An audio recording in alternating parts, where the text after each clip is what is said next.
आपके साथ एक गुलाबी झंडा जब तक है आपकी वोट महफूज है। हर मोहल्ले में, हर बूथ में हमारे पार्टी के लीडर आएंगे, आपके साथ रहेंगे, आपके कागजात देख लेंगे और जिस किसी के पास भी हर कागज है, हर चीज आपके पास है, आपको कोई तकलीफ नहीं होगा।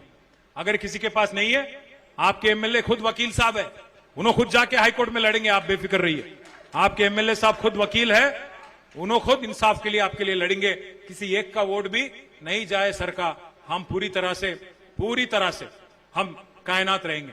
और एक बात भी मैं कहना चाहता हूं, ఎస్ఐఆర్ ఎప్పుడు స్టార్ట్ అవుతుంది అంటే మీకు అంబర్పేట నియోజకవర్గంలో 240 బూత్లు ఉన్నాయి। బూత్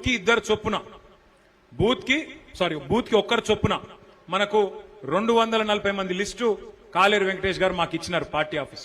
అదే లిస్టు మనం గవర్నమెంట్ కూడా సమర్పణ చేసినాం, ఆర్డీఓ గారికి ఇచ్చినాం। వాళ్ళు ఏం చేయాలి, బూత్ లెవెల్ ఏజెంట్లు జూన్ 25 నుంచి ఇంటింటికి ఆఫీసర్లు వస్తారు। ఆఫీసర్ లెవెల్ ఈ అంగన్వాడీ టీచర్లు, అట్లాగే జిహెచ్ఎంసీ సూపర్వైజర్లు వాళ్ళు ఇంటింటికి వస్తారు। జూన్ 25 నుంచి జూలై 24 దాకా వస్తారు। ఈ లోపలనే మళ్ళొకసారి మీకు నేను మొత్తం మెటీరియల్ మళ్ళీ పంపిస్తా। ఆ 240 మంది ఎవరైతే ఉంటారో బూత్ లెవెల్ ఏజెంట్లు, మీరు చాలా చాలా చాలా ముఖ్యం మీ పని। ఎందుకంటే ఈ లిస్టు ఏదైతే ఫైనల్ అవుతుందో జూన్ 25 నుంచి జూలై 24 దాకా మీరు చాలా జాగ్రత్తగా ఎక్కడెక్కడైతే జరుగుతున్నదో కార్యక్రమం అక్కడ మీరు ఉండి మీతో పాటు ఆ బస్తీ నాయకులు, మన కార్యకర్తలు అందరూ ఉండి ఏ ఒక్క అర్హుడి ఓటు కూడా, ఏ ఒక్క సోదరి ఓటు కూడా పోకుండా చూసుకోవాల్సిన బాధ్యత మీ మీదనే ఉన్నదనే మాట నేను విజ్ఞప్తి చేస్తా ఉన్నా। డూప్లికేట్ ఓట్ల లిస్ట్ నేను మీకు ఇస్తా, మీరు చూసుకోవచ్చు, ఎక్కడేముంది ఏం లేదు మీరు చూసుకోవచ్చు।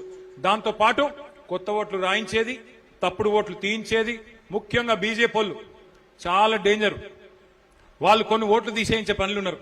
ఇక అంబర్పేటలో గెలిచే పరిస్థితి లేదు బీజేపీకి, ఏమైనా కొన్ని కొత్త కథలు పడితే ఏమైనా చేయొచ్చా అన్న ఆలోచనలో వాళ్ళు ఉన్నారు। తప్పకుండా జాగ్రత్తగా ఉండాల్సింది గులాబీ సైనికులే అనే మాట నేను మీకు విజ్ఞప్తి చేస్తా ఉన్నా।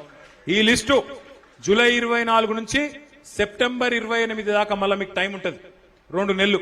ఏమైనా అబ్జెక్షన్లు ఉంటే చెప్పొచ్చు, రాతపూర్వకంగా ఇవ్వచ్చు। మీ ఎమ్మెల్యే గారు ఖుద్దు వకీలు కాబట్టి ఆయన మీకు అంతా ఎక్స్ప్లెయిన్ చేస్తాడు।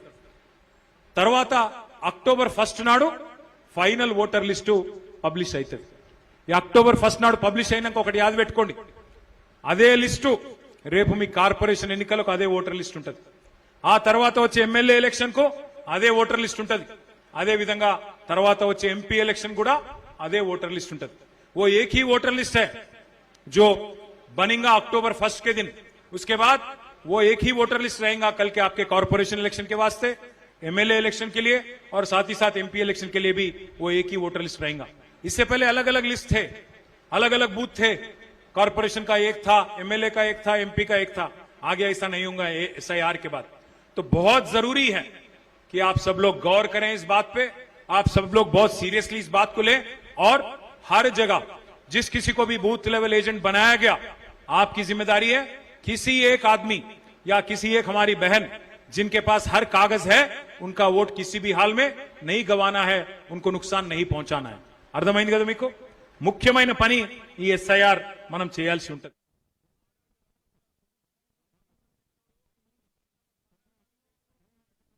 ప్రభుత్వం వచ్చింది 2.5 ఏళ్లైంది, ఇంకొక వారం 10 రోజులైతే 50% టైం అయిపోతుంది। మరి 50% టైం అయిపోయినాక ఏం జరిగింది హైదరాబాద్ మహానగరానికి? ఏ ఒక్కలకన్నా మంచి జరిగిందా? ఒక్కసారి మీరు ఆలోచించమని చెప్పి నేను కోరుతా ఉన్నా। హైదరాబాద్ మహానగరంలో ఒక్క ఇల్లన్న కాంగ్రెస్ ప్రభుత్వం కట్టిందా? ఎన్ని ఇల్లు గులగొట్టిండు? కాకపోతే కొన్ని వేల ఇల్లు గులగొట్టిండు। శనివారం ఆదివారం వచ్చిందంటే ఏ ఇంటి మీదకి ఏ బుల్డోజర్ వస్తుందో తెలియదు। గరీబోళ్ళు తెలిసి తెలియక గవర్నమెంట్ జాగల ఎక్కడన్నా 20 గజాలో 30 గజాలో 40 గజాల ఇల్లు కట్టుకుంటే కేసీఆర్ గారు ఒక తండ్రిలాగా ఆలోచించి తెలియక కట్టుకున్నారు, గవర్నమెంట్ జాగనే కదా అని చెప్పి 2.5 లక్షల మందికి జీవో నంబర్ 58 కింద 59 కింద కేసీఆర్ గారు పట్టాలు ఇచ్చిండు। కానీ రేవంత్ రెడ్డి ఇవాళ ఈ ప్రభుత్వం వచ్చినాక ఒక్క ఇల్లు కట్టలే, ఒక్క ఇటుక పెట్టలే, ఎక్కడ కనీసం ఒక్క ఇంటికి ముగ్గు పోయలే। కానీ కొన్ని వేల ఇండ్లను ఇవాళ హైడ్రా పేరు మీద, మూసీ పేరు మీద నీలమట్టం చేసిన దుర్మార్గుడు రేవంత్ రెడ్డి, కాంగ్రెస్ ప్రభుత్వం।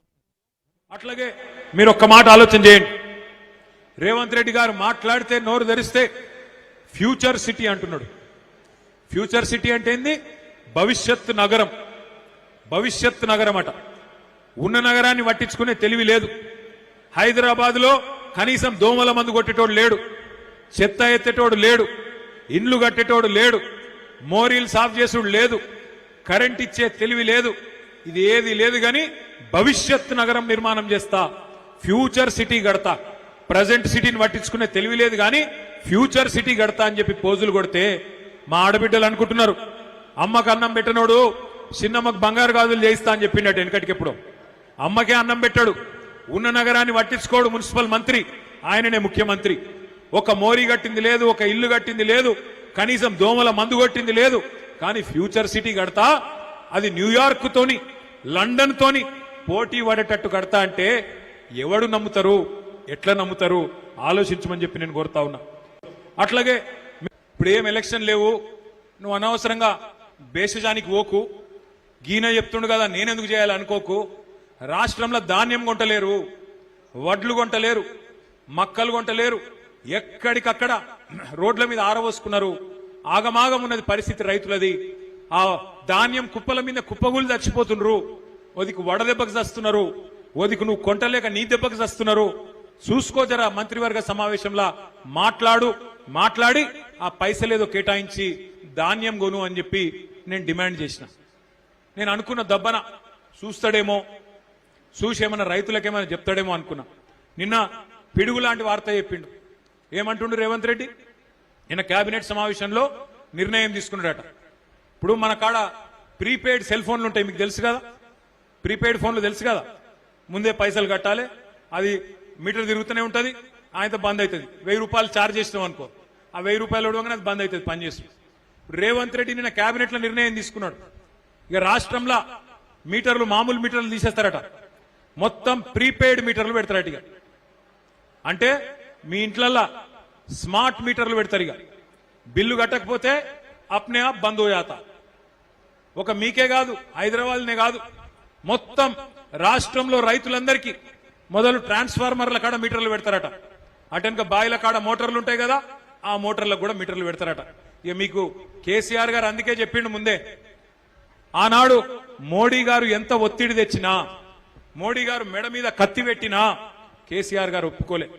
మోటార్లకు మీటర్లు పెట్టమంటే నా బొండిగ మీద కత్తి పెట్టినా, నా మెడ కోసినా నేను మాత్రం పెట్టా అని చెప్పి కేసీఆర్ గారు పెట్టలే. కానీ ఇలా రేవంత్ రెడ్డి ఆయన మీద కేసులున్నాయి కదా, భయం ఎక్కువ ఆయనకు. పాపం కేసులున్నాయి కదా, భయం ఎక్కువ. అందుకే మోడీ చెప్పంగానే, మోడీ తానా అనగానే తందానా అన్నాడు. నిన్న కేబినెట్ లా నిర్ణయం తీసుకున్నాడు, మోటార్లకు మీటర్లు పెడతాడట. మరి ఈ రాష్ట్రంలో రైతులు ఆలోచన చేసుకోవాలి. ఈ కాంగ్రెస్ పార్టీ ఫ్యూజులు వీకేద్దామా? కాంగ్రెస్ పార్టీ ఫ్యూజులు వీకి వీళ్ళను బంగాళాఖాతం లేద్దామా, లేదా ఇట్లనే చూసుకుంటూ ఊకుందామా? ఆలోచన చేయాలని చెప్పి నేను